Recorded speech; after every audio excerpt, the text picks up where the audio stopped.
If they're not, it's very easy to assume something bad is going on when they just might not wanting to be letting the strategy out there. And so can we start maybe with the assumption that we don't know everything that's going on, and that's for two maybe reasons? You don't, but I do. Well, you might, but you're not telling me about it. See, Leslie's the worst communicator in the world. Doesn't tell anybody anything. Can we start with that assumption? Can we start with that assumption that we don't know what's going on there, that we're not in the cloakrooms, we're not hearing the things that are going on, and there might be a couple details that we're missing?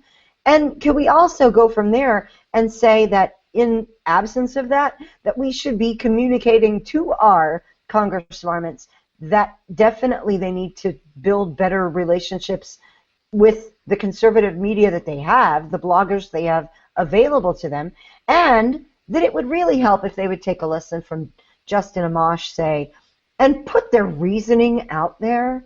If they're going to try to defend a vote, it's a really easy thing to do. You're going to take hits on it. No one's going to be happy with it. Do it anyway. Well, I'm going to jump in here and say, it's a leadership issue. It really boils down to leadership. I'm going to give you a classic example of prime leadership, General Patton. Since we're talking war here and we're using that, he never told all of his people what the plan was. If anything, he said, kill the other guy.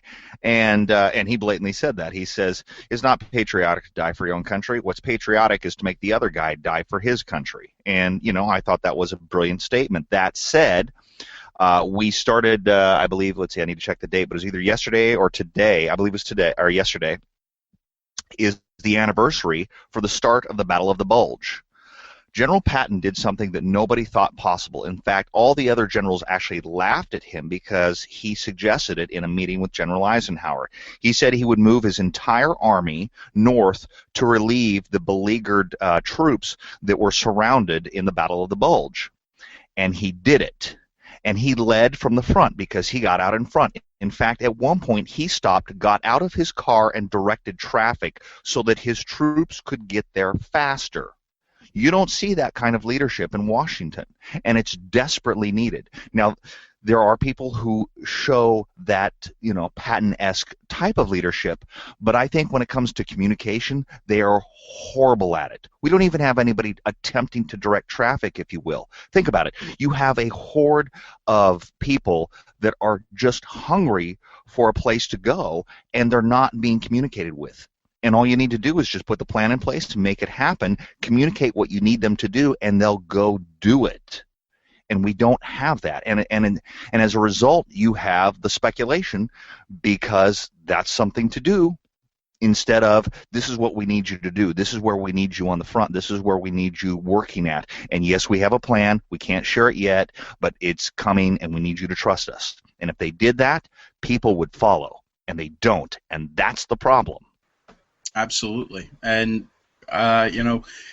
again, we're coming from an environment where we were in stall mode. We were in just prevent the Senate from passing anything horrible. That was the mode that we're in. We're transitioning into an entirely different game plan in 2015. So that's something else to consider, is that we aren't in that mode yet. We haven't transitioned to the offense yet. We haven't quite gotten those plans down. Ryan, what were you going to say? So I haven't really had time to keep up on this very much, but one thing I did read was a post by Pradeep Shankar, and I shared the link and some quotes in the chat here, and it says that the GOP had two choices. You could either fight on immigration or you could fight on the budget, and in passing this budget, they're making it so that in January, when we get the House, have more in the House, and we get the Senate, then we fight on the immigration. Now, I haven't had time to study it to understand how that works, but we need to, I don't understand how it all works very well, so I'm giving them the benefit of the doubt right now, saying that hopefully you guys know what you're doing. Hopefully you are setting yourself up. Like JD just said, we've been in stall mode. Maybe you're kind of acquiescing right now, saying we're still kind of in stall mode. Let's give them what we want. That way we're not blamed for the government shutdown. even though I think they could have spun that the correct way. I think we could have won on that. And when it comes up in January, this unpopular amnesty executive order, we're going to fight on that when we have more troops on the ground. That's really all I've heard about it. I don't know much about it. If that's what they are doing, it makes sense to me, but like Brass said, they need to do a lot better job at getting that message out to us. That maybe telling us, hey, we're doing this because of this, and this is a plan going forward, or at least, hey, be patient with us. We know what we're doing. Don't overreact yet. Some sort of communication to get that out there, because I've seen a lot of headlines on it and a lot of discussion on it, but that's the only article and discussion I've really seen that kind of put it in that way. You could fight on one of two things. They're choosing this because it's the more important, and that's why they did it. So. Yeah, I'm so glad that that Pradeep wrote about this, because he's got, he's one of the sources that I'm extremely interested to read from. So everybody check that out. The link is in the chat, and I'm sure we'll link to it in the clips and in the main episode when it comes out. And hopefully we'll be able to put the links in the Vigilant Liberty share as well. So, and if you want to see that conversation, you need to join the Conservative Union in order to see it, so make sure you've done that.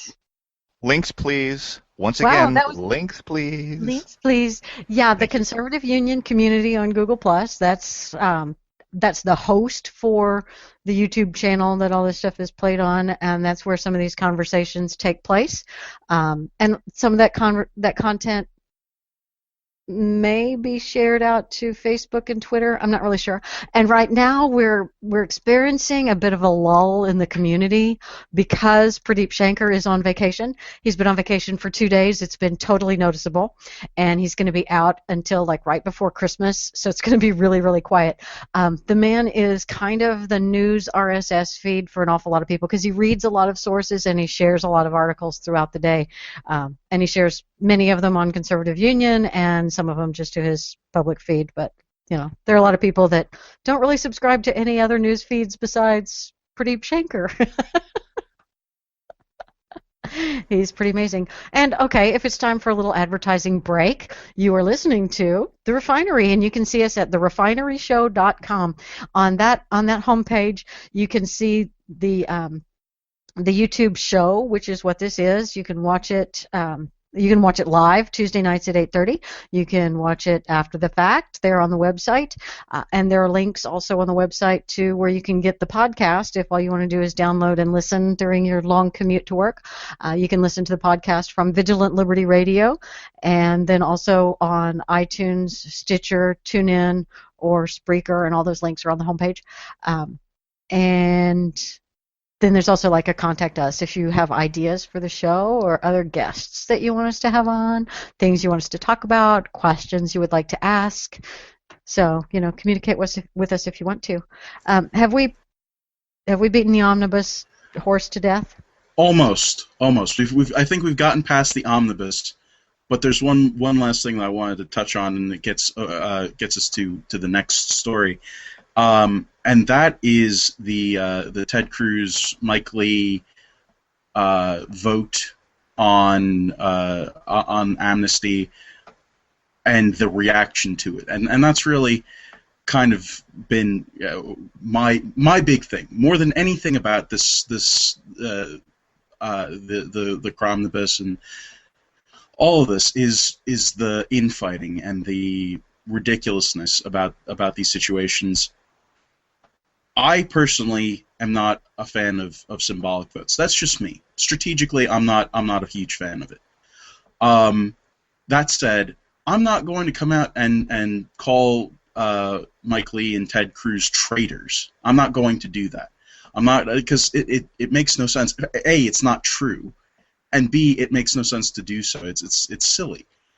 But you have the sort of response to the situation. I read a piece in the Daily Caller by Matt Lewis talking about why it was not the best idea to go with this vote now, to sort of try and wedge in the symbolic vote about amnesty, strategically, whatever, whether you like it or not, that's what it is. It was a symbolic vote, and have the Democrats be allowed to pass their appointees and have them confirmed, instead of having Harry Reid, eventually put them in anyway, because that was what was going to happen anyway. Harry Reid was going to eventually sneak these guys in at the end of the session. To me, in my own perspective, I would rather have Harry Reid look like a dirtbag by sneaking people in under the wire at the last second. I think that's a better situation than having a symbolic vote. But the reaction to this thing happening, you've had people who get called rhinos or are establishment types, whatever, get called out for disagreeing with the strategy that Mike Lee and Ted Cruz are employing. And that reaction, the whole thing is just causing this infighting, which we've talked about already. That's absolutely ridiculous. And when I hear Mark Levin say that he's an inch away from quitting the Republican Party or whatever, I don't get it. I don't understand how this is helpful. You can dislike the policy, you can like the policy, you can dislike what Ted Cruz did, you can like what Ted Cruz did. But remember what side you're on here, and remember who we're going up against. For crying out loud, why on earth do we have to keep on attacking each other, attacking ourselves? We can have a disagreement, right? We can disagree on tactics. I disagreed with Ted Cruz's tactics on the shutdown. I didn't like it, and I think that it was, by the huge failings of the Obama administration that we were able to win this election in 2014. I'm so happy that we had all, the way that we got elected. I was really worried there for quite some time about the shutdown. But it's a disagreement in tactics. That's it. That's all it is. I think I saw that Ted Cruz wrote a response or wrote an editorial on Politico today, and his conclusion of it, I think, was I'm hoping is a position that most people can eventually get to. He says, it would have been much better if all 45 Republicans had stood together. For that reason, we had preferred another procedural vehicle, a straight up or down vote on defunding amnesty. But Harry Reid blocked that. So this was the only tool remaining. This was the only way to get a vote. And the procedural disagreement on the vehicle masks the breadth of the substantive opposition of Republican members to executive amnesty. Republican leaders have promised that the omnibus was part of a broader plan to force a fight to stop executive amnesty in January or February. I very much hope we come through on that promise.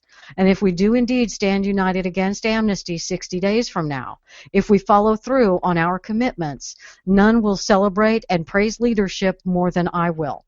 But we need action, not just words. We need resolve. And one of the most significant benefits of the fight this weekend was that almost every Republican, those that stood with us and those who voted against us, has once again gone to the press expressly agreeing that Obama's amnesty was unconstitutional. We should build on that, stand together in the new Republican Senate, and honor those commitments. If we're going to defend the Constitution, we must respond decisively to this constitutional crisis. And that, I think, was a pretty good perspective on it. Tactics, whatever, but what we have is every single Republican has gone to the press expressly agreeing that Obama's amnesty is unconstitutional. And it's a broader part of a broader plan to force a fight to stop amnesty in January or February. And he is saying that when this happens, none will celebrate and praise leadership more than he will. Absolutely, and that's the thing. That's where we need to be on this. Disagree on tactics, and again, I don't really care for the symbolic vote. We could have, this is stuff that would have been just fine to do in January. Disagree on tactics, but yeah, I agree. Is it shocking? Is that so incredibly? This doesn't sound like the Ted Cruz that the Democrats talk about. I mean, this sounds like a reasonable, rational human being. Sure. What? But that's the thing that I'm trying to get to is that we can totally the thing that